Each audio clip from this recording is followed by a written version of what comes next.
Hello दोस्तों, स्वागत है आपका स्कूल के इस ऑनलाइन प्लेटफॉर्म पर। जैसा कि आपको पता है बोर्ड की क्लासेस चल रही है और हमारे बहुत सारे टॉपिक जो हैं उनको रिवीजन के पर्पज से हम दोबारा ऑनलाइन प्लेटफॉर्म पर लेके आए हैं। तो ट्वेल्थ फिजिक्स के अंदर एक बहुत ही इंपॉर्टेंट टॉपिक होता है करंट इलेक्ट्रिसिटी, और यहाँ पर बच्चों को काफ़ी दिक्कत आती है। तो हम इस टॉपिक को पढ़ना शुरू करेंगे, लेकिन हमारे पास समय कम है और इतने कम समय में इतने बड़े चैप्टर को अपन ज़्यादा डिटेल से नहीं लेंगे। लेकिन बोर्ड के पॉइंट ऑफ व्यू से कितना हमारे लिए महत्वपूर्ण है, हम इसके कितने टॉपिक इंपॉर्टेंट कवर कर सकते हैं, कितने क्वेश्चन कर सकते हैं, वो करने का प्रयास करेंगे। तो आज हम स्टार्ट करने जा रहे हैं ट्वेल्थ फिजिक्स का बहुत ही इंपॉर्टेंट चैप्टर करंट इलेक्ट्रिसिटी या फिर विद्युत धारा। जैसा कि आपको दिखाई दे रहा है इस चैप्टर के अंदर सबसे पहला टॉपिक हमारे लिए आता है कि विद्युत धारा होती क्या है। What is the definition of current. तो करंट क्या होता है दोस्तों, हम 10वीं क्लास से ही पढ़ते हुए आते हैं कि जब आवेश का प्रवाह होता है तो उस आवेश के प्रवाह को ही हम धारा कहते हैं। आवेश का प्रवाह बोले तो जैसे मान लीजिए इलेक्ट्रॉन है, तो ये इलेक्ट्रॉन अगर चल रहे हैं किसी डायरेक्शन में और इलेक्ट्रॉन चल रहे हैं तो इनकी वजह से विद्युत धारा यानी करंट उत्पन्न होता है। या फिर मान लीजिए आपके पास कोई बीकर है, उस बीकर के अंदर आपने पानी भर रखा है और इसके अंदर आपने मान लीजिए कुछ सोल्ट जैसे कि NaCl वगैरह ऐसे डाल दिया, तो इसके आयन बन जाते हैं Na+ और Cl-। अब ये आयन चलने के लिए स्वतंत्र है। अगर इन्हें विद्युत क्षेत्र मिला तो उस विद्युत क्षेत्र की उपस्थिति में ये चलने का प्रयास करते हैं, तो इसे हम विद्युत धारा कहते हैं। तो इसका मतलब आवेश प्रवाह की दर को अपन विद्युत धारा कहते हैं, यानी कि rate of charge flow is known as current electricity. तो आइए अपन करंट इलेक्ट्रिसिटी को थोड़ा डिटेल से देखते हैं क्या क्या होता है इसके अंदर। सबसे पहले हमने इसकी डेफिनेशन देखी। डेफिनेशन क्या होती है, तो आवेश प्रवाह की दर, आवेश को अपन लिखते हैं Q से, और प्रवाह की दर, जब भी हमें दर का बात करना होता है, रेट की बात करनी है तो हम टाइम का भाग देते हैं, तो समय का भाग दे दिया तो ये बन गया I। तो हमारे पास फॉर्मूला हुआ I बराबर Q/T, यानी कि जो विद्युत धारा होती है वो होती है आवेश बटा समय। अब अपन बात करें, आवेश बटा समय हमने लिखा है, लेकिन अगर हमें किसी अल्प आवेश के बारे में जानकारी दी गई है अल्प समय में, तो उस केस में अपने पास ये फॉर्मूला जो होगा ये हो जाएगा I बराबर dQ/dt। यहाँ पे Q वही आवेश है लेकिन ये अल्प आवेश, छोटा आवेश और अल्प समय में गया। और इस तरह से ये फॉर्मूला इसको मॉडिफाइड कर दिया। तो अपन जरूरत के मुताबिक यहाँ से अच्छे अच्छे न्यूमेरिकल क्वेश्चन ट्राई कर सकते हैं। जैसे कि थोड़ी देर बाद एक क्वेश्चन ट्राई करेंगे, उसमें अपन चार्ज की वैल्यू निकालेंगे। तो कहीं हमें चार्ज की अगर वैल्यू निकालनी हो तो अपन इसको लिख सकते हैं I.dt। अब हमें बहुत सारे क्वेश्चन में I की वैल्यू दे देती इन फंक्शन ऑफ टाइम, तो अपन इस टोटल चार्ज के कैलकुलेशन के लिए इसका इंटीग्रेशन करते हैं। तो इंटीग्रेशन करेंगे अपन लिमिट 0 से, जो चार्ज आपको पूछा है वहां तक, और टाइम 0 से t तक। तो आपके पास फॉर्मूला बन जाएगा चार्ज का Q बराबर इंटीग्रल I.dt, जहां पर आपको 0 से लेकर के टाइम t1 से लेकर के t2 तक जो भी आपको वैल्यू दे रखी है उसके अकॉर्डिंग आपको इसमें वैल्यू रखनी पड़ेगी। तो अलग अलग फॉर्मूले होते हैं। अब तक हमने क्या सीखा वापस देख लेते हैं। हमें देखना है करंट का फॉर्मूला। तो करंट का फॉर्मूला जो होता है I बराबर होता है Q/T। अब इस Q/T फॉर्मूले में अपन अलग अलग कैलकुलेशन करते हैं। अपन को बहुत सारे क्वेश्चंस में चार्ज की वैल्यू देता है और इतने टाइम के लिए देता है, तो चार्ज और टाइम का जो रेशियो होता है, इस चार्ज और टाइम के रेशियो से अपन करंट कैलकुलेट करते हैं। फिर इसमें आगे अलग अलग चीजें कैलकुलेट करते हैं, जैसे इसमें चार्ज की यूनिट क्या होती है, करंट की यूनिट क्या होती है, ये I बराबर dQ/dt लिख दीजिए अगर आप छोटे आवेश की बात कर रहे हैं, और अगर बड़े आवेश की बात करें तो I बराबर Q/T लिख दीजिए। और यहाँ पर अपन इसकी यूनिट देखते हैं। तो वैसे आप सभी को पता होता है इसकी जो यूनिट होती है, ऐसा यूनिट, वो यूनिट होती है इसकी एम्पियर। इसको शॉर्ट में अपन A से भी नोट करते हैं, तो एम्पियर लिख दीजिए, L लिख दीजिए। लेकिन हमें पता है जो आवेश है, इस आवेश को अपन क्या कहते हैं, इसको कैसे मापते हैं, कूलाम से। तो इसका एक और यूनिट क्या हो जाएगा, कूलाम। अपॉन टाइम क्या हो गया, सेकंड। कूलाम अपॉन सेकंड भी इसका है, मतलब 1 एम्पियर बराबर 1 कूलाम अपॉन 1 सेकंड। ये आपका इसका यूनिट हो गया। इसके बाद इसके अदिश और सदिश होने की भी बात की जाती है। तो यहाँ पर एक अच्छा क्वेश्चन तैयार हो जाता है, मतलब आपको कोई भी कंफ्यूज कर सकता है कि जो धारा है वो अदिश राशि है कि सदिश राशि है। जैसे आप 11th क्लास में पढ़ते हैं, 11th क्लास में आप वेक्टर का कांसेप्ट पढ़ते हैं। कोई भी अगर वेक्टर है उसके पास दो चीजें होगी, फर्स्ट इज मैग्नीट्यूड और सेकंड इज डायरेक्शन। तो हमारे पास एक होता है मैग्नीट्यूड और दूसरी चीज होती है डायरेक्शन। अगर कोई अपने मैग्नीट्यूड के साथ साथ डायरेक्शन भी रखता है तो हम बोलेंगे ये सदिश राशि है, और किसी के पास मैग्नीट्यूड है, यूनिट है, लेकिन डायरेक्शन नहीं, हम बोलेंगे अदिश राशि। तो अब कंफ्यूज करने के लिए क्वेश्चन क्या पूछते हैं, धारा अदिश है कि सदिश है। तो आपके मन में आया कि साहब धारा तो अदिश राशि है, चलिए साहब धारा को अदिश माना।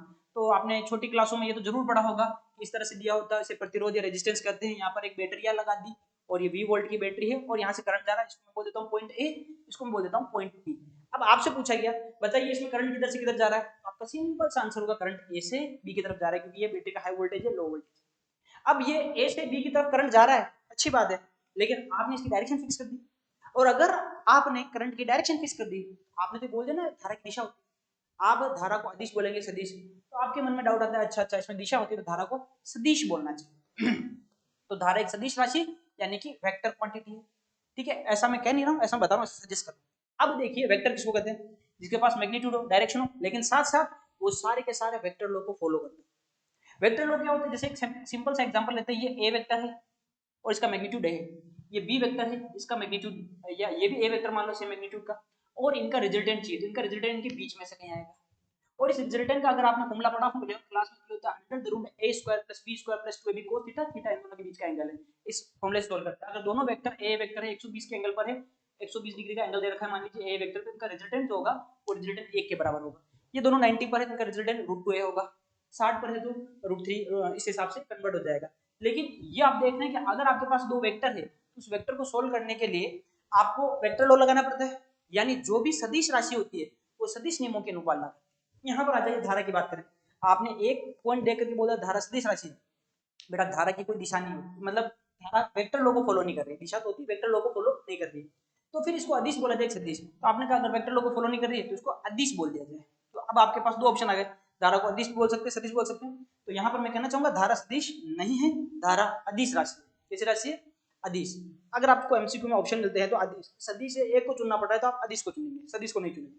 लेकिन मान लीजिए थोड़ा सा पेपर लेंदी है और आपको ऑप्शन ऐसा मिल रहा है कि अदिश सदिश के अलावा तीसरा और ऑप्शन मिल रहा है, तो फिर वास्तव में कैसी क्वांटिटी, तो 11th क्लास में पढ़ाया जाता है कि जो सदिश होते हैं वो सदिश नियमों की पालना करते हैं, जो अदिश होते हैं वो सदिश नियमों की पालना नहीं करते।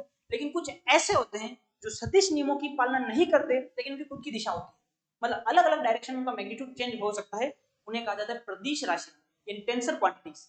तो धारा जो होती है एक्चुअल में एक टेंसर क्वांटिटी है, यानी कि ये प्रदिश राशि है। सदिश और अदिश के अलावा तीसरी कैटेगरी होती है प्रदिश, तो धारा एक प्रदिश राशि है, टेंसर क्वांटिटी, ये ध्यान रखिए।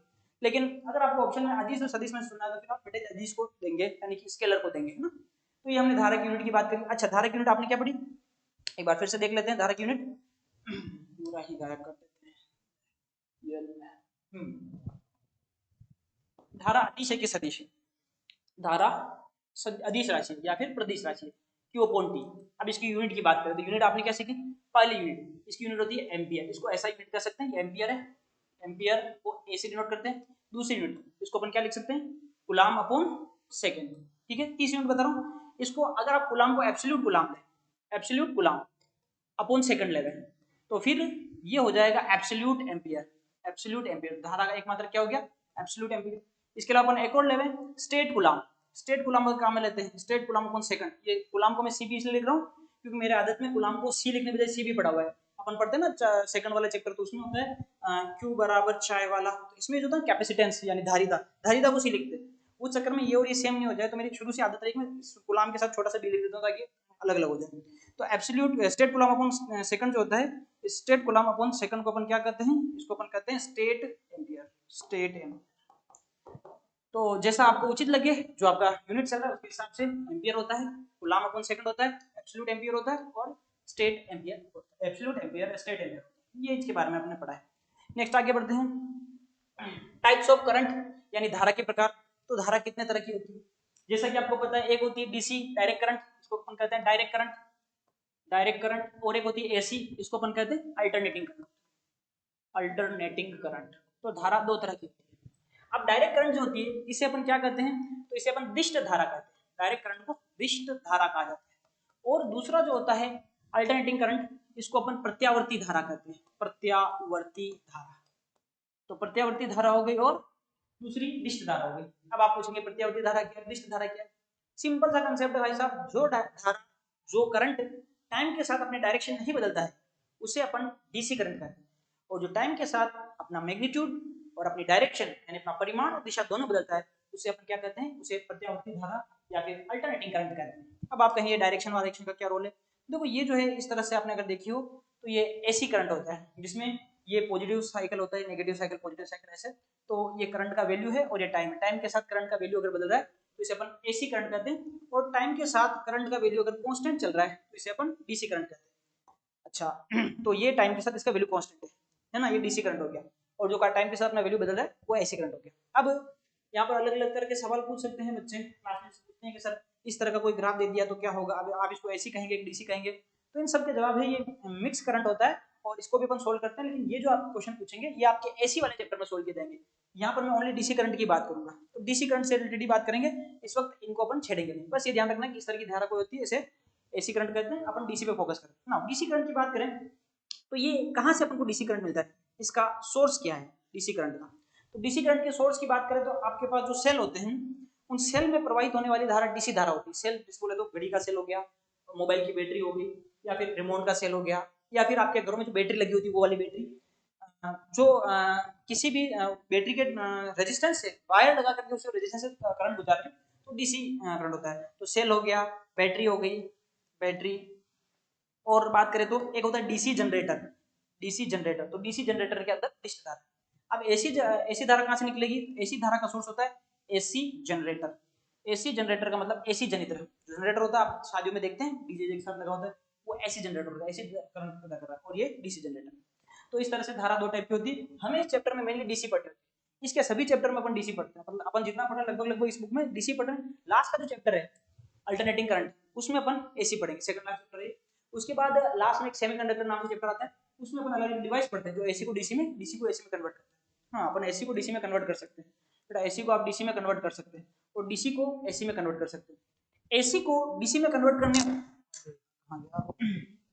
एसी को डीसी में कन्वर्ट करने वाला जो उपकरण है उसे अपन क्या कहते हैं, उसे अपन रेक्टिफायर। रेक्टिफायर, और रेक्टिफायर को हिंदी में क्या कहा जाता है, रेक्टिफायर को हिंदी में क्या कहते हैं यार, रेक्टिफायर हिंदी शब्द थोड़े मुझे कम ही पता है, दिष्ट कार्य, याद आ गया, दिष्ट कार्य। रेक्टिफायर को हिंदी में दिष्ट कार्य कहा जाता है। ओके, और जो डीसी को एसी में कन्वर्ट करता है इसे अपन क्या कहते हैं, तो आपके घरों में लगा होता है inverter, that inverter convert DC into AC, और एसी को डीसी में कौन पढ़ता है, रेक्टिफायर कन्वर्ट करता है। अब रेक्टिफायर दो तरह के हमारे सिलेबस में होते हैं, चैप्टर नंबर 14 के अंदर आप पढ़ते हैं, जो एक होता है पूर्ण तरंग दिष्ट कार्य, एक होता है अर्ध तरंग दिष्ट कार्य, यानी हाफ वेव रेक्टिफायर और फुल वेव रेक्टिफायर। ठीक है, चलिए आगे बढ़ते हैं। नेक्स्ट है धारा घनत्व। ये क्या चीज होती है, चलिए धारा घनत्व पे चर्चा। बेटा देखिए, आपने इतनी देर पढ़ाई की तो आपको ये समझ में तो आ गया होगा धारा अदिश राशि की सदिश राशि है। तो साहब धारा जो है वो अदिश राशि है लगभग लगभग, है ना, वैसे टेंसर अदिश राशि की तरह मान के चलिए। लेकिन आपको पता है कि ऐसी अदिश राशि जिसकी खुद की दिशा है, अगर इसकी दिशा है और हमें फिजिक्स के अंदर उसकी दिशा को बताना है, तो हम धारा को ये तो ऐसा तो नहीं कर सकते भाई ये करंट है इसके वेक्टर लगा दो, नहीं, करंट के वेक्टर आप नहीं लगा सकते क्योंकि अदिश है। तो फिर क्या किया जाता है, तो फिर ऐसी कुछ क्वांटिटी को इंट्रोड्यूस किया गया जो क्वांटिटी क्या करे, इसको एक्सप्लेन करे कि वेक्टर है। इसके वेक्टर फॉर्म को एक्सप्लेन करने के लिए धारा घनत्व यानी कि करंट डेंसिटी नाम का टॉपिक इंट्रोड्यूस किया गया, करंट डेंसिटी। तो करंट डेंसिटी की चर्चा करेंगे, इसको जे वेक्टर कहते हैं। अब ये क्या होता है, जैसे मान लीजिए एक वायर है, इस वायर के अंदर इधर की तरफ करंट जा रहा है और ये इसका क्रॉस सेक्शनल एरिया है, क्रॉस सेक्शनल एरिया, एक क्रॉस सेक्शनल एरिया। अब इस डायरेक्शन में करंट जा रहा है, तो हम धारा घनत्व जो लिखते हैं, तो धारा घनत्व क्या होता है, I by A बराबर 6। ठीक है, अब ये क्या हुआ, यूनिट क्रॉस सेक्शनल एरिया से, यूनिट क्रॉस सेक्शनल एरिया से गुजरने वाला करंट करंट डेंसिटी कहलाता है। यूनिट क्रॉस सेक्शनल एरिया क्या है, एकांक काट क्षेत्रफल से, ये तो पूरा काट क्षेत्रफल ले लिया आपने, इस पूरे काट क्षेत्रफल से मान लीजिए आई करंट गुजर रहा है, ये आई करंट यहाँ से गुजर रहा है, तो इसके एकांक काट क्षेत्रफल से कितना करंट गुजर रहा है, आई बाई ए, इसको अपन क्या कहते हैं, धारा घनत्व कहते हैं। ये फॉर्मूला बनाया है।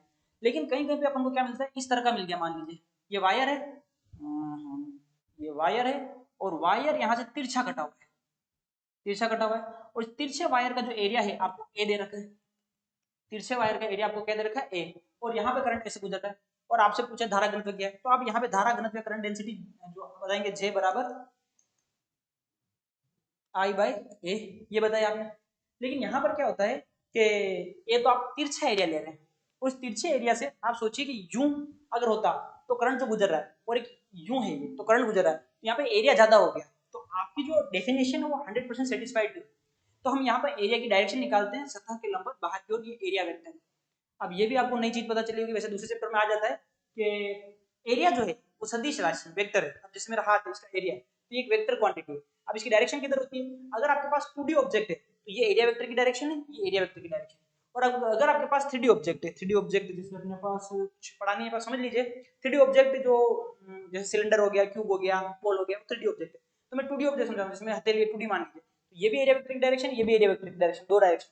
लेकिन इसको आप देखिए 3D ऑब्जेक्ट है, तो यहाँ पर बाहर की तरफ, तो एरिया वेक्टर की क्षेत्रफल सदिश दिशा हमेशा सतह के लंबवत बाहर की तरफ होती है, तो ये एरिया वेक्टर की डायरेक्शन है। और ये जो एरिया वेक्टर है ये इसके अक्ष के साथ थीटा कोण बना रहा है।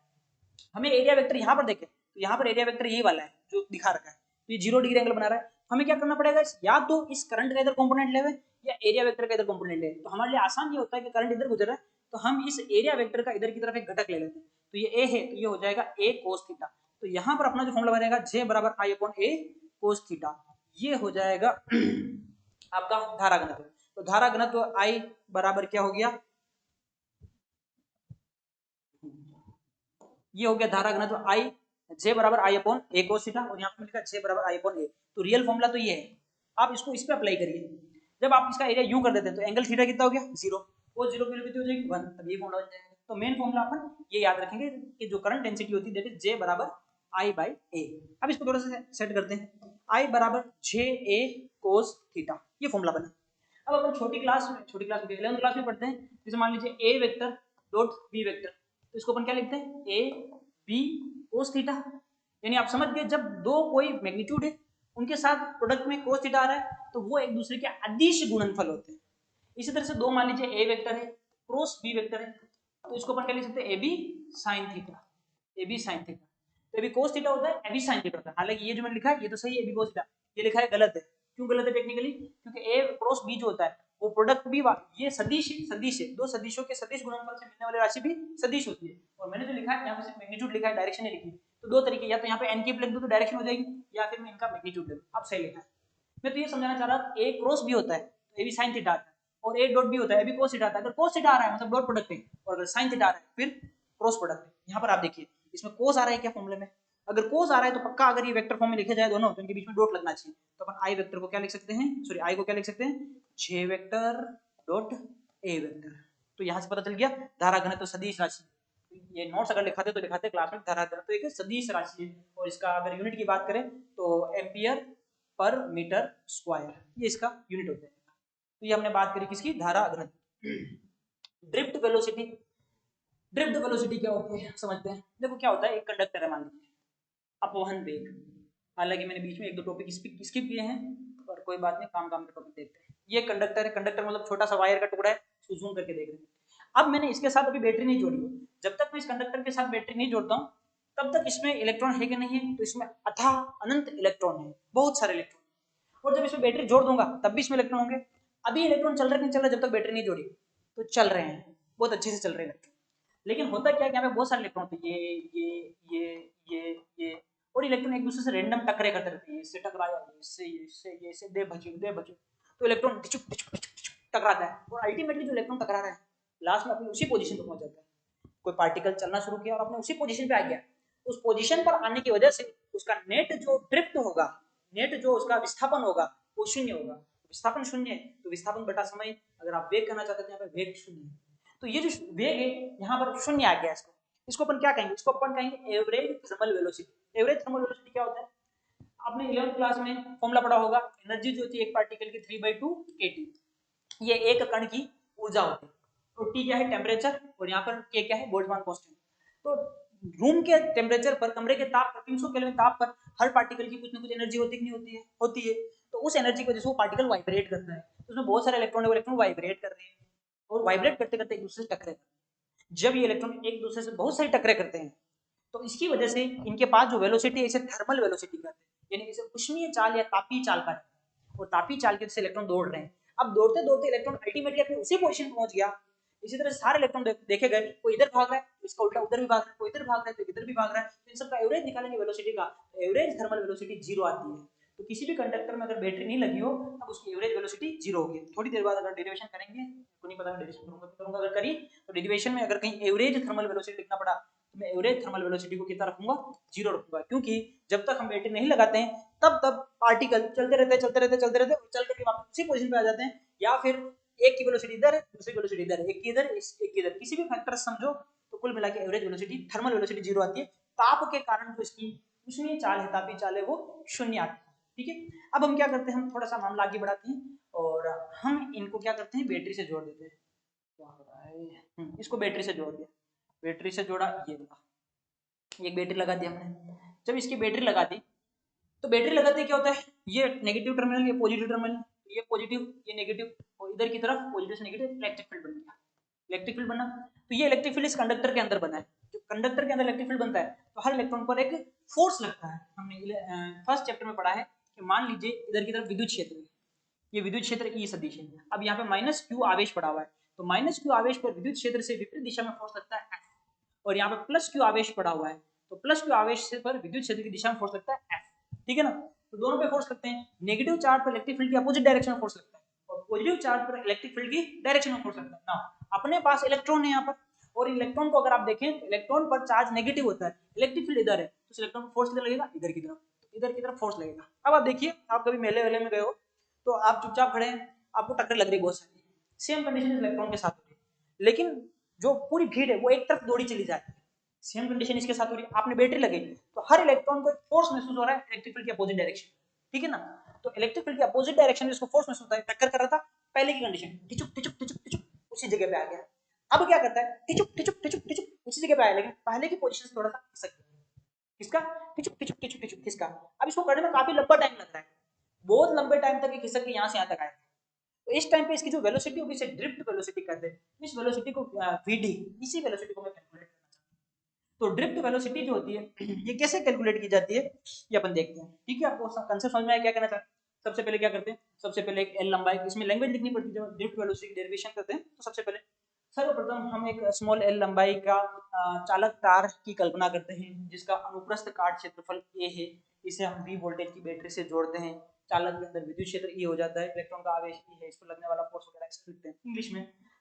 First of all, we consider that a conductor of length small l and its cross-sectional area is capital A. Now, we connect this conductor to a battery of V voltage. इस language लिख के फिर आपको derivation start करना है। तो इसकी derivation कहाँ से स्टार्ट होगी, किससे क्या करना है, और चलो चलो चलो चलो चलो इसकी, अरे नहीं इसकी डेरिवेशन यहाँ कर देता हूँ मैं, डेरिवेशन क्या करते हैं, सबसे पहले आप first law of motion, starting first law of motion से करेंगे। क्या हो रहा है, first law of motion, Hindi में गति के प्रथम नियम से। तो गति का प्रथम नियम क्या होता है, v बराबर u प्लस at। शुरू में जब आए थे नए नए 11th क्लास में एडमिशन लिया था, हम तो साइंस लेंगे तो सबसे पहले साइंस लेने पर a पढ़ा होगा। तो v वेक्टर बराबर u वेक्टर और at वेक्टर, टाइम वेक्टर नहीं होता, स्केलर होता है। v वेलोसिटी है, u भी वेलोसिटी है, और t a एक्सेलरेशन है, और t टाइम है, ये फाइनल वेलोसिटी इनिशियल वेलोसिटी, ठीक है। अब इन सब का एवरेज लेते हैं, इन सब का एवरेज लेते हैं। सर क्यों ले रहे हैं एवरेज, तेरे को पता है कि एक इलेक्ट्रॉन का कितना क्या, जब बहुत सारा होता है ना सबका समझ में नहीं आता, एवरेज लेके काम खत्म करते हैं। एवरेज लेते हैं तो एवरेज वेलोसिटी v वेक्टर, और ये आ जाएगा अपना u इसका वेक्टर, और प्लस a t ये वेक्टर इसका एवरेज। ये जो ना एवरेज का साइन होता है, एवरेज के अलग अलग साइन होते हैं। तो बार वाला तरीका होता है, ऊपर बार कर दो, तो पहले से वेक्टर लगा बार करूंगा तो अच्छा नहीं लगेगा, तो मैंने इस तरह से लिया। ये एवरेज लेना है, औसत लिया इसका, सबसे पहले औसत लिया। अब औसत लेने के बाद क्या करते हैं, आपको पता है कि u क्या है, जब आपने बैटरियां नहीं जोड़ी उससे पहले इनकी चाल थी, और आपने एवरेज ले लिया तो अब ये औसत चाल होगी, और औसत तापी चाल, औसत तापी चाल कितनी होती है, 0। ये तो वैल्यू वैसे कितनी आ गई, 0। अब आपके पास अल्टीमेट फॉर्मूला क्या बचा, v वेक्टर का एवरेज बराबर a वेक्टर का एवरेज, और ये t, ठीक है ना। अब क्या होता है, v क्या है, v है करंट को आपने पोटेंशियल लगाया, पोटेंशियल है बैटरी लगे, इसमें से इलेक्ट्रॉन कितना ड्रिफ्ट हो रहा है, तो उसकी ड्रिफ्ट वेलोसिटी है। तो इसको अपन ड्रिफ्ट वेलोसिटी vd मान लेते हैं। अब इसको क्या करते हैं, इसको ऐसे समझा देते हैं, बड़ा टाइम से बनाते हैं, बाकी ऐसे बनाते हैं। तू भी जा, बताते ऐसे कि इसमें बहुत सारे इलेक्ट्रॉन है, अब वो इलेक्ट्रॉन कर तो टकरे रहे, टकरे कर रहे, लेकिन अपन ये नहीं मानते टकरे कर, अपन ये मानते सारे इधर इलेक्ट्रिक फील्ड इस डायरेक्शन सारे इधर की तरफ खिसकते जा रहे हैं, तो इनका जो चलने का वेलोसिटी इसको vd मान दिया, ये vd, ये vd वेलोसिटी से चल रहा है ना, तो इनकी ड्रिफ्ट वेलोसिटी vd बोलते हैं। अब हकीकत में क्या हो रहा है, ये चल फिर के यहाँ तक पहुंच रहा है, इतना सा खिसका बता कितना टाइम लगा उसको vd कह रहे हैं अपन, यहीं से यहाँ तक बोल दिए vd, तो vd हो गया। तो now this term is known as vd, इसे हमने vd का ड्रिफ्ट वेलोसिटी, ओके। और a कांस्टेंट है, a को बाहर ले लिया, और t जो है, अब यहाँ पर इसका थोड़ा सा मामला समझो, ये एक इलेक्ट्रॉन है, ये दूसरा इलेक्ट्रॉन है, आया टिचुक टिचुक टकरेगी, एक टक्कर दूसरी टक्कर, दो क्रमागत टक्करों के बीच का टाइम है t। तो t जो होता है, ये टक्कर करी ये टक्कर करी, इसके बीच का टाइम t है, यानी t टाइम में इसने कोई टक्कर नहीं करी, रिलैक्स किया, तो उसे रिलैक्सेशन टाइम या विश्रांति काल कहते हैं। तो दो क्रमागत टक्करों के मध्य के समय को विश्रांति काल कहा जाता है। अब मैंने इसका भी क्या कर दिया, एवरेज ले लिया, तो औसत विश्रांति काल को अपन टो से लिखते हैं, तो ये जो होगी इस वैल्यू को अपन क्या लिख देंगे, टो। आप बोर्ड में ऐसे मत करना, मैं तो क्या है डिजिटल बोर्ड पे पढ़ा रहा हूँ, इसलिए बार बार चीजों को ज्यादा लिखना नहीं पड़े, ऐसे करते हो। डेरिवेशन करते स्कूल में ये बोला ना मैं, इस सिस्टम को लैंग्वेज में लिखते हैं, फिर वापस ये बोला ना इसको लैंग्वेज में लिखते हैं, और फिर बाद में एक एक स्टेप बढ़ा के लिखते हैं क्या करते नहीं करें। अभी टाइम ज्यादा लग जाएगा, मैं लैंग्वेज लिखूंगा तो मैं शॉर्ट शॉर्ट में करता हूँ, इसको टो लिखते हैं, टो पढ़ते हैं। तो वीडी जो होगा दैट इज ए वेक्टर और ये टो आगे बढ़ जा और सेलेक्ट कहाँ गया मेरा, चलो चलो कुछ फर्क नहीं पड़ता इसके, डेरिवेशन करने की जरूरत नहीं है, चल भाई चल, हाँ चलो अब अपन देखते हैं वीडी बराबर क्या हो गया, ए वेक्टर और टो। ए क्या है, इसको इक्वेशन फर्स्ट लेके छोड़ देते हैं, ए क्या है इसके ऊपर फिर चर्चा कर लेते हैं। ए होता है एक्सेलेरेशन, अपन जानते हैं कि एफ वेक्टर बराबर होता है ए वेक्टर एम ए वेक्टर, पढ़ा ना फर्स्ट, फोर्स बराबर एम ए मा फिजिक्स की माई फोर्स है। ए वेक्टर क्या होगा, ए वेक्टर होगा एफ वेक्टर अपॉन एम। अब एफ क्या है, एफ के बारे में अपन जानते हैं एफ होता है क्यू ई, क्यू ई।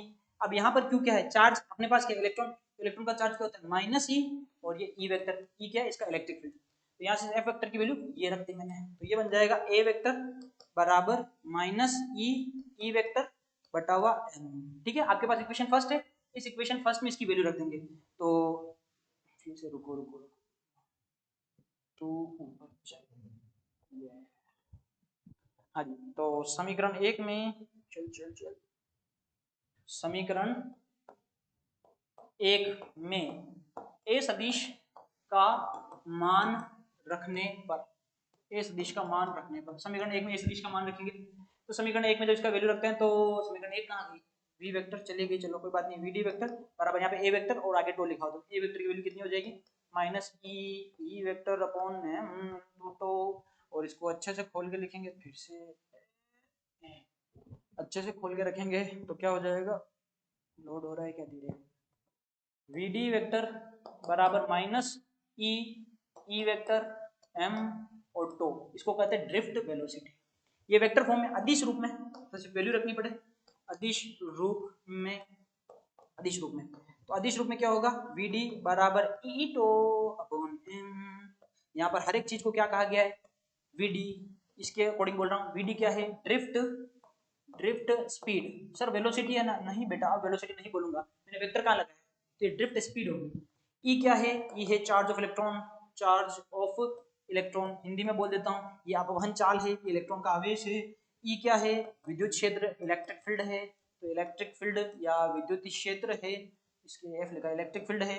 और उसके बाद टो क्या है, टो है रिलैक्सेशन टाइम, एवरेज, वैसे टो एवरेज रिलैक्सेशन टाइम है, average AVG dot relaxation time, relaxation time, relaxation time यानी हिंदी में औसत विश्रांति काल।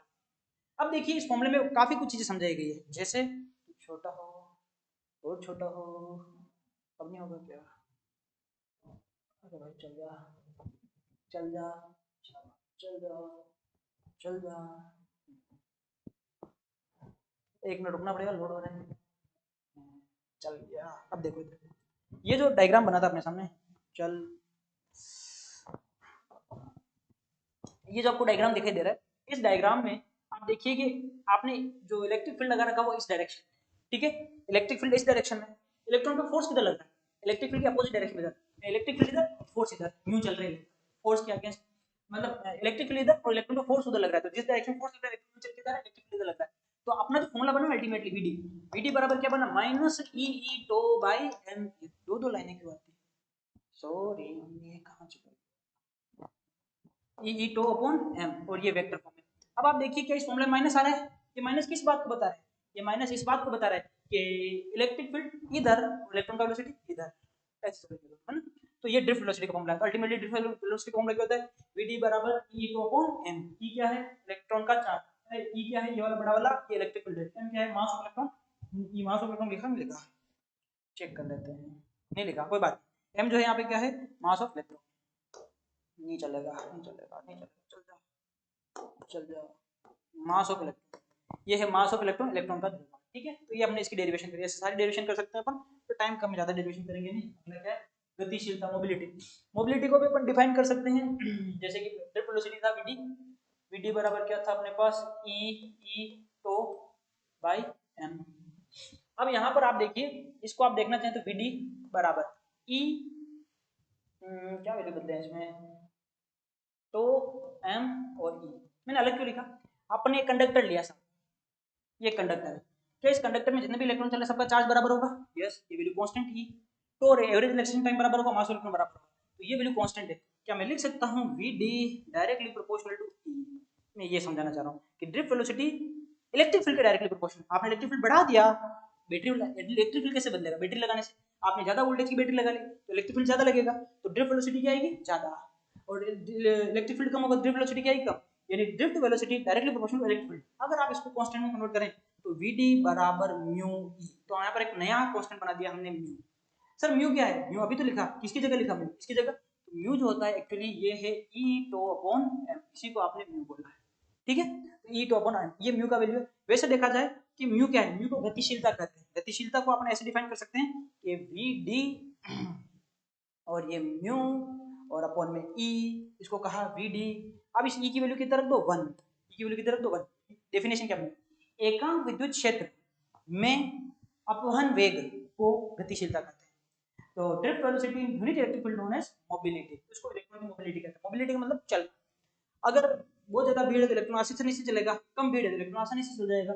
तो मोबिलिटी क्या होता है? ये अपन ज्यादा यहाँ पे इतना काम नहीं आता है, ये केमिस्ट्री में ज्यादा काम आता है। केमिस्ट्री में सेल वाला चैप्टर होता है ना, उसमें डेनियल सेल में आप वो सॉल्यूशन डालते, पानी डालते, फिर ZnSO4 के सॉल्यूशन के अंदर Zn की रोड, क्या बोल रहे हैं, CuSO4 के सॉल्यूशन के अंदर Cu की रोड और डाल करके फिर वो करंट चलाने का सारा गैल्वेनिक सेल करते हैं ना। तो उसमें वो कंसंट्रेशन कितनी है, ज्यादा कंसंट्रेशन होगी तो एक दूसरे से आयन भचड़ खाएंगे तो चल नहीं पाएंगे। तो वो चलना है आयनों का, वो मोबिलिटी। जिसकी मोबिलिटी ज्यादा मतलब वो कंडक्टिविटी अच्छी शो करता है, चालकता अच्छी शो करता है।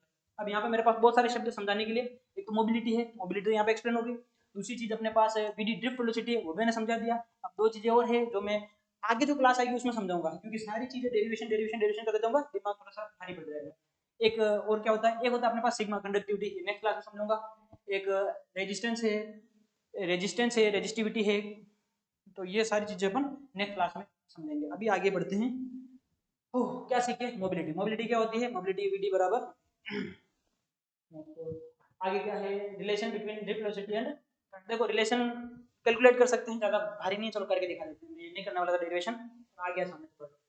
सबसे पहले इसकी डेरिवेशन एग्जाम में आ जाती है कि ड्रिफ्ट वेलोसिटी और करंट के बीच में रिलेशन लिखो, यानी कि अपवहन वेग, या वेलोसिटी नहीं लिखेंगे अपन, स्पीड लिखेंगे, ठीक है? क्योंकि अपन वेक्टर फॉर्म में नहीं, स्केलर फॉर्म में। तो ड्रिफ्ट स्पीड और करंट के बीच में, यानी कि अपवहन चाल और धारा के बीच में संबंध बताइए। तो संबंध तो बेसिकली ये होता है कि I बराबर NEAVD, ये रिलेशन होता है, ठीक है? अब ये डेराइव कैसे किया जाता है? तो उसके लिए अपन को प्रॉपर एक लैंग्वेज लिखनी पड़ती है। क्या लैंग्वेज होती है? सबसे पहले लैंग्वेज ये होती है कि सर्वप्रथम हम एक स्मॉल l लंबाई का चालक तार लेते हैं। इस चालक तार का अनुप्रस्थ काट क्षेत्रफल कैपिटल A है और इसे V वोल्ट की बैटरी से जोड़ा है, और इसके एकांक आयतन में इलेक्ट्रॉनों की संख्या n है। एकांक आयतन में इलेक्ट्रॉनों की संख्या से मतलब कि पूरे कंडक्टर में बहुत सारे इलेक्ट्रॉन है, तो इसके यूनिट वॉल्यूम में कितने इलेक्ट्रॉन है? ये जो अपन 10वीं क्लास में मैथमेटिक्स पढ़ते हैं उसमें वो कि इतने बड़े डब्बे में इतने गुलाब जामुन, इसके एकांक आयतन में कितने गुलाब जामुन आ रहे हैं, सॉल्यूशन वगैरह करते हैं। वैसे ही है कि इस पूरे डब्बे में बहुत सारे इलेक्ट्रॉन, ये इतने सारे इलेक्ट्रॉन, तो इसकी यूनिट वॉल्यूम में कितने इलेक्ट्रॉन आ रहे हैं, उस यूनिट वॉल्यूम के इलेक्ट्रॉनों की संख्या क्या बोल दिया? n। इसका एरिया कितना है? A। इसकी लेंथ कितनी है? l। तो सिलेंडर जो होता है, इस सिलेंडर का एरिया आपके पास है A और लेंथ है l, तो इसका वॉल्यूम कितना होगा? एरिया इनटू लेंथ, इसका वॉल्यूम हो गया। अब आपके पास यूनिट वॉल्यूम में कितने इलेक्ट्रॉन है? n। तो टोटल वॉल्यूम में कितने इलेक्ट्रॉन होंगे? तो total number of electron in l length, l length में कितने इलेक्ट्रॉन होंगे? तो बेटा l लेंथ के अंदर यूनिट वॉल्यूम के इलेक्ट्रॉन कितने? n, और l लेंथ का वॉल्यूम कितना हो गया? A into n। तो ये nl इलेक्ट्रॉन है। क्या है? Number of electron in l length, l लंबाई में इलेक्ट्रॉन की संख्या। इस l लंबाई में कुल कितने इलेक्ट्रॉन है? आपके पास एकांक लंबाई का इलेक्ट्रॉन n था, ये आपके पास इसका वॉल्यूम था A इंटू l, तो इससे आपने कैलकुलेट कर लिया nl। फिर टोटल चार्ज, आवेश क्या होता है फिर से बता दें। आवेश फर्स्ट चैप्टर, Q बराबर Ne। Q बराबर Ne, E क्या है? Charge of electron. E क्या है? चार्ज ऑफ इलेक्ट्रॉन, सॉरी क्या बोल रहा हूं, E क्या है? चार्ज ऑफ इलेक्ट्रॉन, और N क्या है? Number of electron. तो नंबर ऑफ इलेक्ट्रॉन को चार्ज ऑफ इलेक्ट्रॉन से गुणा कर दो तो आपके पास टोटल चार्ज आ जाता है। आपके पास कितने इलेक्ट्रॉन? इतने इलेक्ट्रॉन, और इलेक्ट्रॉन का चार्ज कितना होता है? E। तो total charge of electron, total charge in L length, L length के अंदर कितना आवेश भरा पड़ा है? तो ये कितना भरा पड़ा है? Q, कैपिटल Q, और इसकी वैल्यू कितनी होगी? NEA। NaL क्या है? नंबर ऑफ इलेक्ट्रॉन इनटू क्या कर दिया? E। तो आपके पास टोटल चार्ज Q बराबर आ गया NaL इंटू E। ये टोटल चार्ज है आपके पास। अब अपन ये देखते हैं कि भैया एक इलेक्ट्रॉन यहाँ से रवाना होगा और ये ड्रिफ्ट स्पीड से, जैसे बैटरी जोड़ रखी है तो ये प्लस टर्मिनल हो गया, माइनस हो गया, इलेक्ट्रिक फील्ड है तो इलेक्ट्रॉन ऐसे चल रहे होंगे, तो इनकी ड्रिफ्ट स्पीड VD है। तो ड्रिफ्ट स्पीड VD की वजह से इस इलेक्ट्रॉन को यहाँ से यहाँ तक पहुंचने कितना टाइम लग रहा है? तो यहाँ से इलेक्ट्रॉन चलना शुरू किया, यहाँ तक पहुंचा, यहाँ पर कितना टाइम लगा मान लेते हैं? T टाइम लगा। तो यहाँ का जो टाइम होगा T, वो टाइम क्या होता है? तो टाइम होता है डिस्टेंस अपॉन स्पीड। डिस्टेंस कितनी चलनी है? तो डिस्टेंस आपको चलनी है साहब एल, और स्पीड कितनी है v, तो इसको टाइम बोल दिया एल अपॉन v। अच्छा v की वजह इसको vd बोलेंगे, ड्रिफ्ट स्पीड बोलते हैं ना, तो ड्रिफ्ट स्पीड इसको क्या बोल दिया? vd बोल दिया। अब नेक्स्ट आगे बढ़ते हैं डेरिवेशन में। आगे आपने क्या क्या कैलकुलेट किया? पहला तो आपने टोटल चार्ज निकाला, इसको इक्वेशन 1 दिया, फिर आपने टाइम t बताया कि भैया यहाँ से यहाँ तक इलेक्ट्रॉन को पहुंचने में टाइम कितना लग रहा है, ये हो गया l अपॉन v। अब अपन करंट निकालते हैं, थोड़ा सा इसको ऊपर खिसकाएंगे, यस, अब अपन निकालेंगे। चल वापस ये धीरे धीरे प्रोसेसर, चलो ये धीरे धीरे प्रोसेस होता है। तो मेरे को एक बात याद आ गई, अगर आपको किसी को डायनासोर देखना है, आप जीवन में डायनासोर नहीं देख पाए, अपना नेट बंद कर दीजिए और क्रोम खोल दीजिए, वहां आपको डायनासोर नजर आ जाएंगे। चलिए अब सबसे पहले आई का फॉर्मूला क्या होता है? आवेश बटा हुआ समय। समीकरण 1 में आपके पास किसी वैल्यू है, इसकी क्यू की वैल्यू है, और समीकरण 2 में आपके पास किसी वैल्यू है, टाइम की वैल्यू है। तो by equation first and second, समीकरण 1 व 2 से आई बराबर क्यू की वैल्यू कहाँ है? वो पड़ी है N A L E upon ये टाइम, टी की वैल्यू कहाँ है? ये पड़ी है एल अपॉन वी डी, ये वी डी है साहब, ठीक है, एल अपॉन वी डी। तो एल से एल कट गया, खचाक, वी डी पलट के ऊपर चला गया, तो क्या बच गया? आई बराबर N E A V D. तो इसको फॉर्मूले को याद रखिए, इंपॉर्टेंट डेरिवेशन है बोर्ड में। एन क्या है? नंबर ऑफ इलेक्ट्रॉन नहीं है, एन यूनिट वॉल्यूम के अंदर कितने इलेक्ट्रॉन है, एकांक आयतन में कितना इलेक्ट्रॉन है वो है। ई क्या है? चार्ज ऑफ इलेक्ट्रॉन, ए क्या है? एरिया, डी क्या है? Drift velocity. खत्म, ये डेरिवेशन इंपॉर्टेंट। आगे बढ़ते हैं, नेक्स्ट क्या है?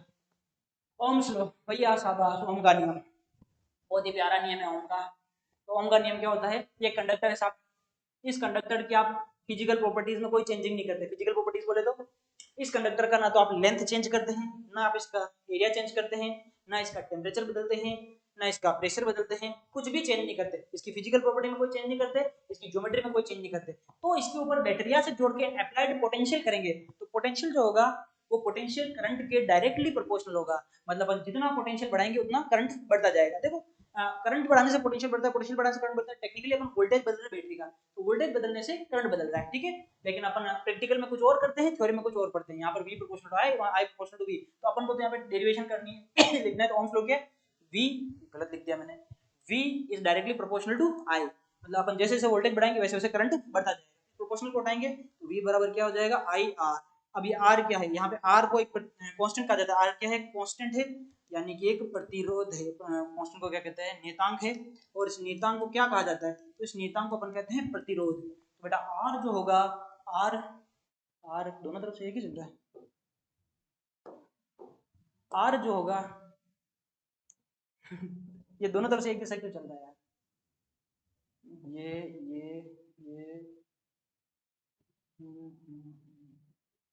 ठीक है, चलता है। r जो होगा इसे अपन क्या कहेंगे? प्रतिरोध। प्रतिरोध या इंग्लिश में कहते हैं रेजिस्टेंस, रेजिस्टेंस, ठीक है। लिखने के लिए तो आपके पास देखो, सबके पास किताबें, किताबों में लिखा हुआ है आर क्या होता है, रेजिस्टेंस कहते हैं, लेकिन आपको उसका मतलब पता होना चाहिए। अगर कोई भी चीज फ्लो कर रही है तो उसके फ्लो करने में जो बाधा होती है उसको अपन प्रतिरोध कहते हैं। जैसे आप देखिए, आपने नली में कभी पानी चलाया हो बगीचे में, तो नली जो होती है वो जितनी लंबी होगी उस नली में प्रतिरोध उतना ही ज्यादा होगा, पानी को चलने में दिक्कत होगी। और नली अगर चौड़ी होगी तो पानी आसानी से चल जाएगा उस नली के अंदर। सेम चीज वही है। अब आप इसको नली मत समझे, इसको तार समझे। तार, इस तार के अंदर करंट चल रहा है, अगर ये तार पतला होगा तो पतली नली में पानी को चलने में दिक्कत होती है, तो इस पतले तार में करंट को चलने में दिक्कत हो जाएगी, ठीक है। और अगर चौड़ा तार होगा, चौड़े तार में करंट अच्छे से चल जाएगा, चौड़े तार के अंदर ही पानी, चौड़ी नली के अंदर ही पानी अच्छे से चल जाएगा, ठीक है ना। तो आर जो होता है प्रतिरोध होता है। प्रतिरोध क्या होता है? धारा प्रवाह में उत्पन्न अवरोध को प्रतिरोध करते हैं, यानी कि करंट फ्लो के अंदर जो भी डिफिकल्टी होती है उसको रेजिस्टेंस कहते हैं। तो opposition of current flow is known as resistance. तो रेजिस्टेंस का यूनिट क्या होगा? यहाँ से पकड़ो इसको, रेजिस्टेंस का यूनिट होगा बेटा आर बराबर वी अपॉन आई। वी क्या होता है साहब? वी होता है वोल्टेज, तो बैटरी का वोल्टेज, अपॉन आई क्या है? आई होता है करंट, इसको एम्पियर में मेजर करते हैं। तो वी आर बराबर ये, इसको अपन क्या कहते हैं? इसको अपन कहते हैं ओम, ठीक है, ओम। अब ये ओम हो गया, और इसको लिखते कैसे हैं? इसको ऐसे ओम, ऐसे भी लिख सकते हैं ओम, ठीक है ना। तो ओम, अगर आप साल भर किताब नहीं पढ़ते बहुत दिक्कत हो सकती है। अभी प्रैक्टिकल करा रहे थे तो एग्जामिनर बच्चे को पूछ रहा है तेरे को रेजिस्टेंस पता है? बच्चे ने कहा पता है। कि सर क्या होता है? सर ने पूछा ले बता, लिख के बता। तो बच्चा मेरी तरफ देखे, मैंने इशारा किया, उसने क्या कर दिया? ये लो सर ओम, और कहा ये रेजिस्टेंस है, ठीक है। तो ऐसा भी हो जाता है, तो ध्यान रखे, इसको ओम पढ़ते हैं ना, ऐसे लिखते हैं, ओम का सिंबल ये होता है। चलिए आगे बढ़ते हैं, ये रेजिस्टेंस हो गया। अब ओम का नियम जो था ना, खतरनाक नियम है, मतलब मस्त लगता है मेरे को ओम का नियम। इसके ऊपर अपन काफी क्वेश्चन प्रैक्टिस कर सकते हैं, लेकिन थोड़ा सा इसको डिटेल से समझें। देखो ओम के नियम में वैसे इसको मैथमेटिकली अगर लिया जाए तो v बराबर आई आर है। इसको अगर मैं एक ग्राफ में प्लॉट करना चाहूँ तो ये y एक्सिस पे लिया और i को मैंने x एक्सिस पे लिया। तो अपन क्या करते हैं, अपन जब मैथमेटिक्स पढ़ते हैं तो बेसिक मैथमेटिक्स में इक्वेशन होती है y बराबर mx प्लस c। ये मैथमेटिक्स वालों को पता होती है, स्ट्रेट लाइन इक्वेशन कहलाती है, ठीक है। तो y बराबर mx प्लस c को क्या करते हैं, इंटरसेप्ट या अंतःखंड, x एक्सिस हो गया, y एक्सिस हो गया, और जो m होता है इसे अपन कहते हैं स्लोप या हिंदी में इसे कहते हैं ढाल। अब आपको ग्राफ नहीं आते हैं तो थोड़ा सा आपको भारी पड़ सकता है, कमेंट करके बताना अगर आपको ग्राफ समझ में नहीं आते तो अलग से स्पेशल से जितने भी ग्राफ होते हैं फिजिक्स में सबकी एक क्लास दूंगा, एक साथ सारे ग्राफ दूंगा। तो यहाँ पे स्लोप है। अब स्लोप की बात करें तो एम स्लोप को बताता है और स्लोप को अपन लिखते हैं टेन थीटा, ठीक है। यहाँ पर आपने देखा वाई एक्सिस पे आपने क्या लिया वोल्टेज, एक्स एक्सिस पे क्या लिया करंट, और जो आर बच गया ये एम को बताएगा। एम क्या होता है स्लोप, स्लोप को क्या लिखते हैं टेन थीटा। तो अपन एक ग्राफ बनाते हैं इनके बीच में। एक्स एक्सिस पे क्या लेंगे बेटा, एक्स एक्सिस पे अपन ने क्या लिया करंट, यहाँ पे लिया आई, वाई एक्सिस पे क्या लेंगे वोल्टेज, तो यहाँ पर लिया वी, और v और i के बीच में बनाते हैं। अगर इस इंटरसेप्ट c की वैल्यू 0 हो जाए, ये ग्राफ होता है साहब, ये एक्स एक्सिस हो गया, ये वाई एक्सिस हो गया। अगर कोई ग्राफ यहाँ से सेंटर पॉइंट से गुजर रहा है तो उसके लिए c की वैल्यू 0 होती है। अगर कोई ग्राफ यहाँ से गुजर रहा है इसकी c की वैल्यू पॉजिटिव है, कोई ग्राफ यहाँ से गुजर रहा है इसके लिए c की वैल्यू नेगेटिव है। तो अपने यहाँ पे कुछ c आ ही नहीं रहा है, मतलब प्लस में इसमें कुछ ऐड नहीं हो रहा है। तो ये जो ग्राफ ये ओरिजिन से पास होगा, ओरिजिन से गुजरने वाला ग्राफ है। इसके लिए मैंने एंगल बोला थीटा, तो ये टेन थीटा। टेन थीटा क्या होता है, टेन थीटा को कहते हैं स्लोप। क्या कहते हैं स्लोप। और यहाँ पर अगर मैं तुमको समझाऊं हल्का फुल्का, मैंने एक इमेजनरी ऐसे बनाया, ये खट खट खट खट ऐसे बनाया। तो यहाँ इतने हिस्से को मैंने बोला ये करंट डेल्टा आई हो गया और ये वोल्टेज डेल्टा बी हो गया। तो इसको मैं लिखूंगा टेन थीटा। टेन थीटा क्या होता है, लंब बटा आधार। तो लंब क्या हो गया टेन थीटा के हिसाब से, टेन थीटा को अगर लिखा जाए तो लंब बटा आधार, लंब हो गया डेल्टा वी और आधार हो गया डेल्टा आई। और डेल्टा वी बटा आई कहो या वी बटा आई कहो, वी बटा आई क्या होगा, हाँ चला गया रे, वी बटा आई, वी बटा आई क्या होगा, वी बटा आई रेजिस्टेंस होगा। तो जो टेन थीटा होता है वही रेजिस्टेंस को बताता है, ठीक है ना। तो ये इसके बारे में ध्यान रखना।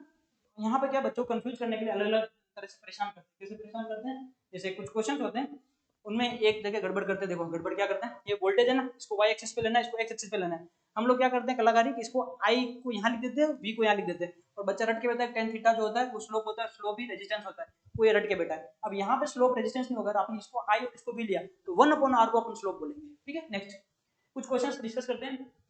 दर्शाए गए ग्राफ के अनुसार ए और बी तार के प्रतिरोधों की तुलना करें। मतलब हम लैब में गए, आप सभी ने अगर प्रैक्टिकल किया तो पता होता है, और मशीन को लगा के रेजिस्टेंस चेक करते हैं पोटेंशियोमीटर वगैरह से। तो एक वायर का रेजिस्टेंस लिया, उसका ग्राफ बना दिया, ठीक है। दूसरे वायर का ग्राफ बना दिया। अब दो अलग अलग वायर का रेजिस्टेंस दे रखे हैं और इनके एंगल दे रखे हैं, तो बताइए कि इनके प्रतिरोधों का अनुपात क्या होगा। तो देखिए यहाँ पर पहले तो उसको पोज करना, तुम खुद से सोल्व करना, तुम छोड़ लो फिर इसका सोल्यूशन देखना।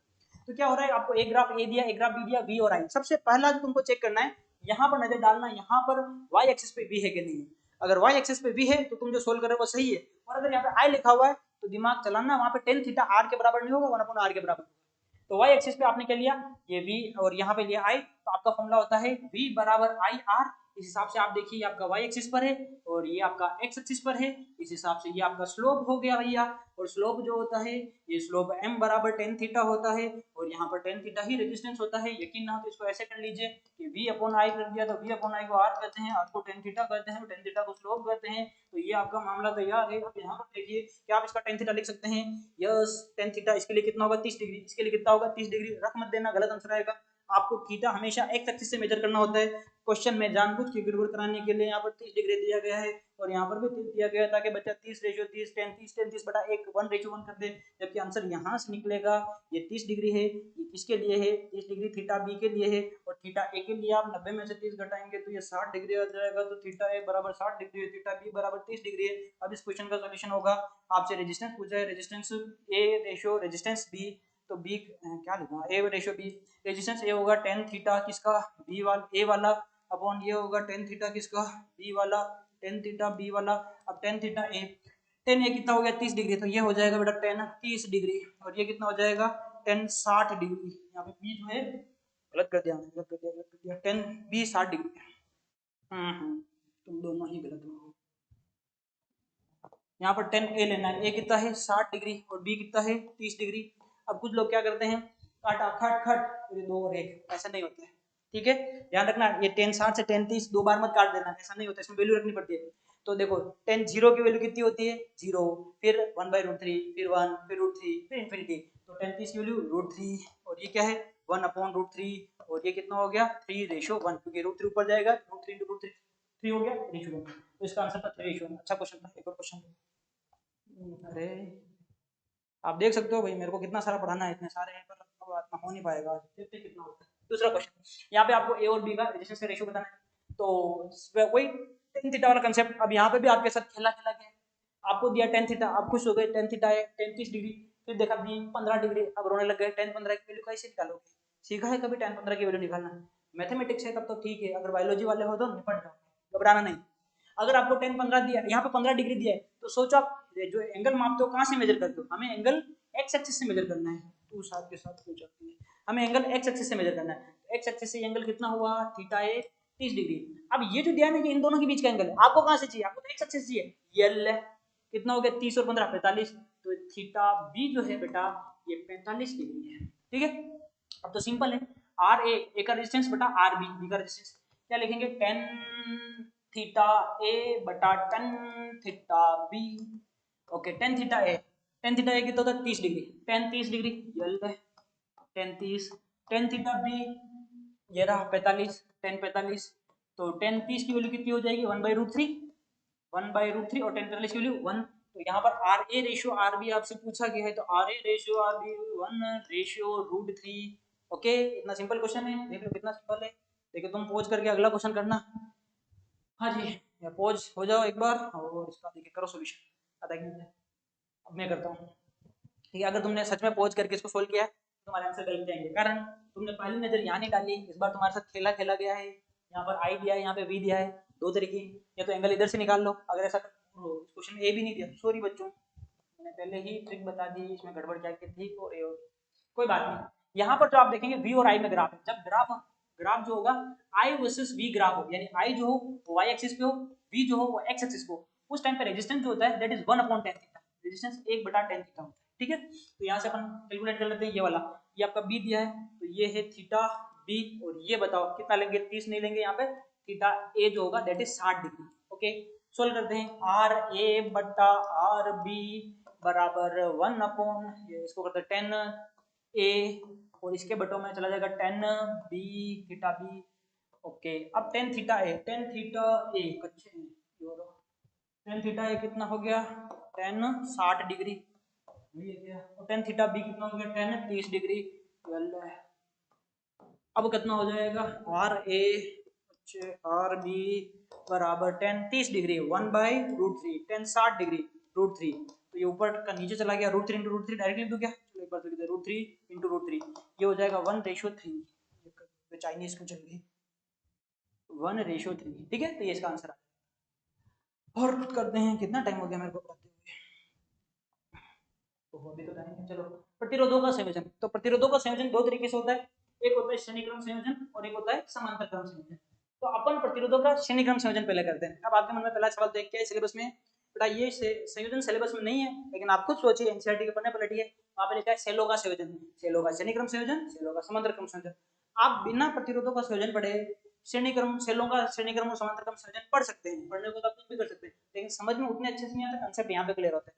मेरे ख्याल से प्रतिरोधों का संयोजन समझना पढ़ना जरूरी है, इसके बाद ही आप आगे का काम करें तो ज्यादा अच्छा रहेगा। तो क्योंकि हमारे सिलेबस में सेलों का संयोजन होता है, इसलिए अपन प्रतिरोधों का संयोजन भी पढ़ेंगे। सबसे पहले आप देखिए, आपको एक V वोल्टेज की बैटरी दी है, इस बैटरी में 3 प्रतिरोध है, R1 R2 R3। ये प्रतिरोध श्रेणी क्रम में सीरीज कॉम्बिनेशन। अब आप कहेंगे सीरीज कॉम्बिनेशन क्या होता है? सिंपल है, देख ये निकला करंट, जैसे ही करंट निकला कुचुक कुचुक कुचुक इधर गया, इस रेजिस्टेंस में गुजरा, यहाँ से गुजरा, यहाँ से गुजरा, ये आ गया यहाँ पे।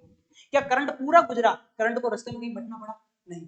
धारा को कहीं बटना पड़ा? नहीं। अगर धारा कहीं नहीं बटी तो वो श्रेणी क्रम में, जिस दिन धारा बढ़ गई वो समांतर क्रम। देख लो देख लो, ये धारा निकली, करंट निकला आई आई, जैसे यहाँ पे आई गया, यहाँ पर चला गया I1, यहाँ पे चला गया I2, यहाँ पे चला गया I3। क्या करंट बढ़ गया? जब जब करंट बटेगा तब तब वो समांतर क्रम में होगा, जब जब वो नहीं बटेगा तब तब श्रेणी क्रम में होगा। तो आ जाइए, अपन तो श्रेणी पढ़ रहे हैं, श्रेणी क्रम में। तो बेटा ये वोल्टेज है बैटरी का, ये बापू है, इस बापू के 3 बच्चे हैं, इस बापू को खर्चा करना है तीनों बच्चों पे। तो पूरे सब बच्चे बराबर खर्चा होगा क्या? नहीं, किसी पे कम किसी पे ज्यादा। तो अपन देखते हैं 3 है, ये V1, ये V2, ये V3। मतलब इस बैटरी का जो वोल्टेज है, इसका कुछ हिस्सा यहाँ खर्च हुआ, कुछ हिस्सा यहाँ खर्च हुआ, कुछ हिस्सा यहाँ खर्च हुआ। यहाँ पे कितना खर्च हुआ? तो V1 जो होगा, ओम का नियम आपको पता है, V बराबर I R, तो V बराबर I1 R1, V2 बराबर I2 R2, V3 बराबर I3 R3। अब आपके मन में पहला सवाल, सर I1 I2 I3 लिखा ही नहीं, आप तो I लिखे, यहाँ पे I करंट मान लो, I करंट जा रहा है, यहाँ पे I1 जा रहा है, I1 ही तो आई है, यहाँ पे I2 जा रहा है, I2 ही तो आई है। अरे रे रे रे कहाँ गया, हाँ जी, और यहाँ पर I3 जा रहा है, I3 तो आई है, सब मैंने आई लिख दिया, ठीक है। तो ये बैटरी का वोल्टेज कितने हिस्सों में बढ़ गया, 3 हिस्सों में। तो आप जानते हैं कि जो वोल्टेज V होगा that is V1 plus V2 plus V3।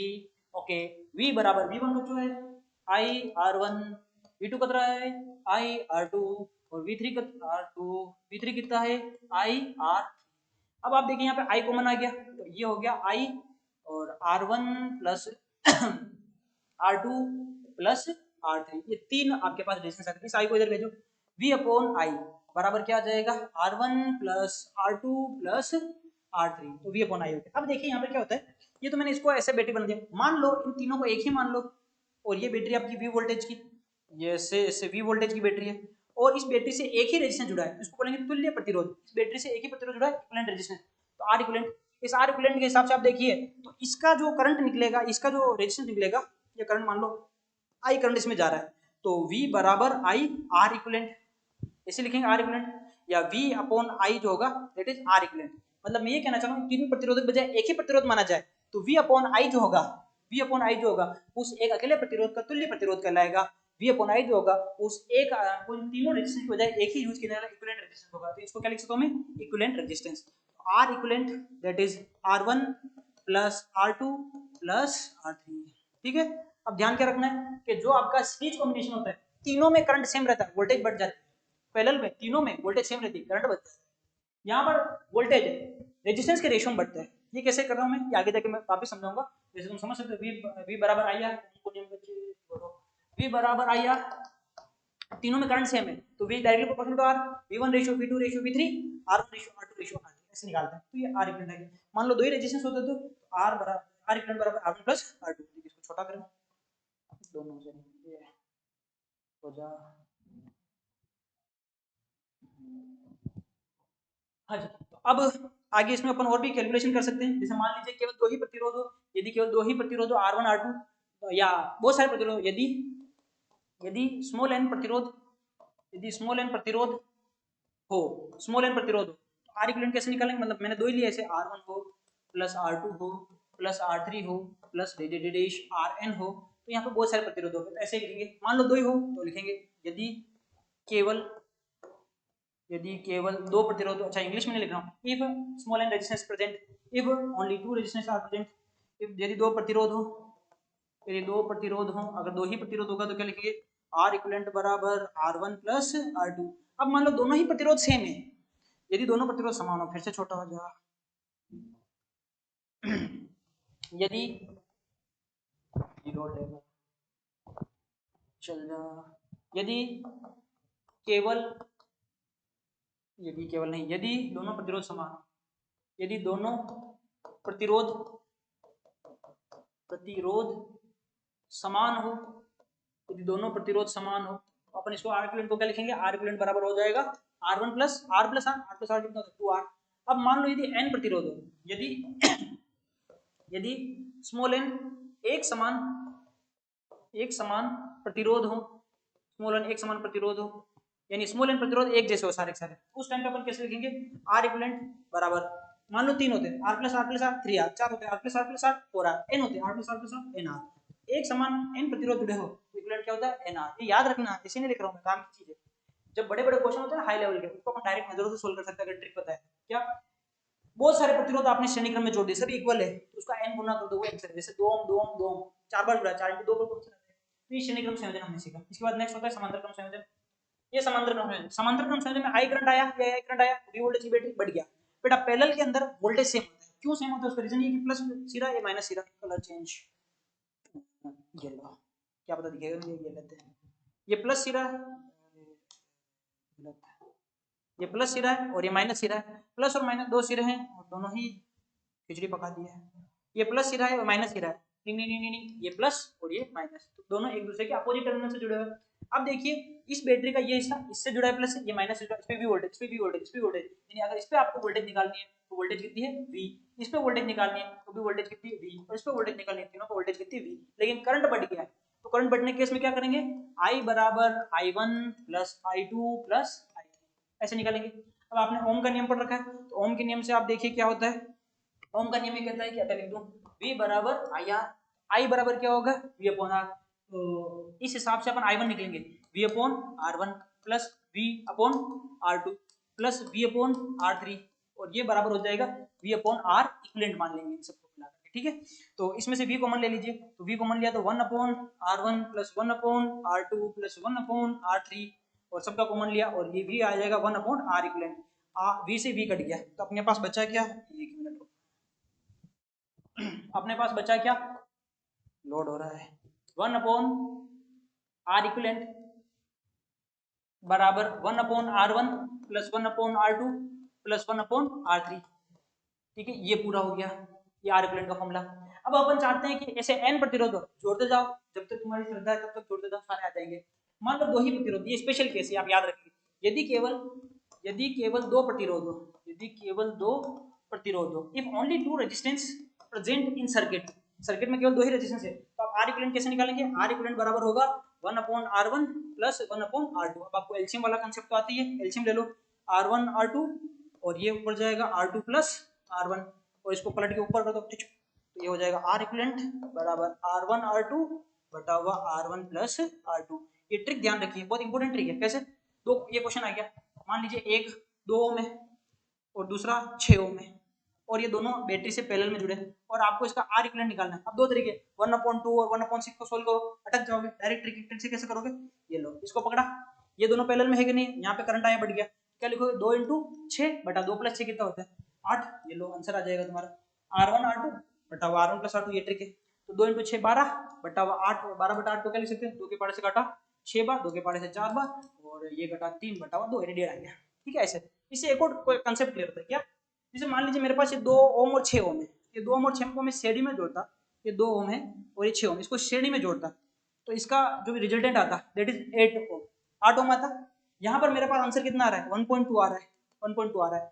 अब देखिए अगर श्रेणी में जोड़ते हैं तो जो तुल्य प्रतिरोध आता है वो सबसे बड़े प्रतिरोध से भी बड़ा होता है, और अगर श्रेणी में जोड़ते हैं, समांतर में जोड़ते हैं, तो जो तुल्य प्रतिरोध आता है वो सबसे छोटे वाले से भी छोटा आता है। एक मस्त ट्रिक है कि आपका पैरेलल है कि सीरीज, आप डायरेक्ट पता कर सकते हैं। अगर आंसर आपको बताओ तो किसी क्वेश्चन का आंसर दिया और बोला इसका कॉम्बिनेशन कैसा होगा, सीरीज होगा पैरेलल, तो आंसर आपका सबसे छोटे से छोटा है तो पैरेलल है, और सबसे बड़े से बड़ा है तो सीरीज है। चलिए तो डेरिवेशन हो गई। आगे एक और कहानी थोड़ी सी है, सुन लीजिए, एक और कहानी है, सुने। मान लीजिए आपके पास n प्रतिरोध है, n प्रतिरोधों को कैसे सोल्व किया जाएगा, यदि n प्रतिरोध होगा तो 1 अपॉन R इक्विवेलेंट बराबर 1 upon R1 plus 1 upon R2 plus 1 upon ऐसे करते करते R3 और डेश 1 अपॉन Rn तक चला जाएगा। अब मान लीजिए आपके पास 2 ही प्रतिरोध वो हो गया, सारे प्रतिरोध एक जैसे 1 upon R plus 1 upon R plus 1 upon R, तो सबका लास्ट में n ऊपर आ जाएगा, R नीचे बच जाएगा, सारे एक जैसे हुए तो R इक्विवेलेंट का फॉर्मूला क्या बनेगा, R इक्विवेलेंट का फॉर्मूला बनेगा R बटा n। समझिएगा ट्रिक क्या है, सीरीज में बहुत सारे प्रतिरोध एक जैसे हो तो R इक्विवेलेंट का फॉर्मूला था n × R, और पैरेलल में R बटा n। तो देखिए 50 प्रतिरोध है, कितने प्रतिरोध 50, 50 तो बना के नहीं देख सकते कॉपी में, वो बड़ा सभी प्रतिरोध 2 ओम है, इनको सीरीज में जोड़ दिया, सीरीज में आंसर 100 आएगा। 50 प्रतिरोध है, सबको पैरेलल में जोड़ दिया, आंसर 25 आएगा, ठीक है ना। तो ऐसे ट्रिक से गलत कर दिया मैंने, 50 2 ओम के 50 प्रतिरोध, हाँ सही है, 2 ओम के 50 प्रतिरोध है तो 2 बटा 50 करेंगे तो आंसर कितना आएगा 1 बटा 25 ओम आंसर आ जाएगा, ठीक है। ऐसे तो अपन डायरेक्ट क्वेश्चन कर सकते हैं। अब इसके ऊपर बहुत सारे क्वेश्चन है मेरे पास, देखते हैं अपने पास कितना टाइम है। सर टाइम है अपने पास, हो गया, ठीक है। तो आप नेक्स्ट सेक्शन में जब अपन आएंगे तो अगली क्लास में आपको ढेरों क्वेश्चंस हैं मेरे पास आपके लिए, जो बोर्ड में काफी इंपॉर्टेंट हो सकते हैं आपके लिए, जिससे आपने देखे भी नहीं हो। आप चाहें तो अभी भी इनका स्क्रीनशॉट लें, घर पे ट्राई करें, नहीं तो अगली क्लास में इनको सॉल्व करूंगा। देख लीजिए, ये एक क्वेश्चन है, इसमें आपको तुल्य प्रतिरोध निकालना है ए और बी के बीच में, इन दोनों का पैरेलल, फिर ये सीरीज में। फिर दूसरा क्वेश्चन है, इसमें आपको तुल्य प्रतिरोध निकालना है, ये इसमें तुल्य प्रतिरोध निकालना है, इसमें तुल्य प्रतिरोध निकालना है, ये तुल्य प्रतिरोध, ये तुल्य प्रतिरोध, ये तुल्य प्रतिरोध, ये क्वेश्चन लिखा है ना। ऐसा अपने पास ढेरों क्वेश्चन, और ये सभी बोर्ड के लिए, तो बोर्ड के लिए काफी इंपॉर्टेंट क्वेश्चन है, ठीक है। तो आप क्या करिएगा, उन क्वेश्चन को सोल्व करिएगा, और अगर आपको ये क्लासेस और चाहिए तो कमेंट करके बताना, अपन और भी क्लासेस लाएंगे। और बोर्ड के लिए अपन बहुत अच्छे अच्छे टेस्ट सीरीज भी लेके आएंगे, क्वेश्चन पेपर सोल्व कराएंगे बोर्ड के सारे, पिछले सालों में आए पेपर सोल्व करेंगे, और इंपॉर्टेंट हर चैप्टर से क्या पढ़ना होता है वो भी आपको देंगे। तो जुड़े रहिए चैनल के साथ, थैंक यू सो मच।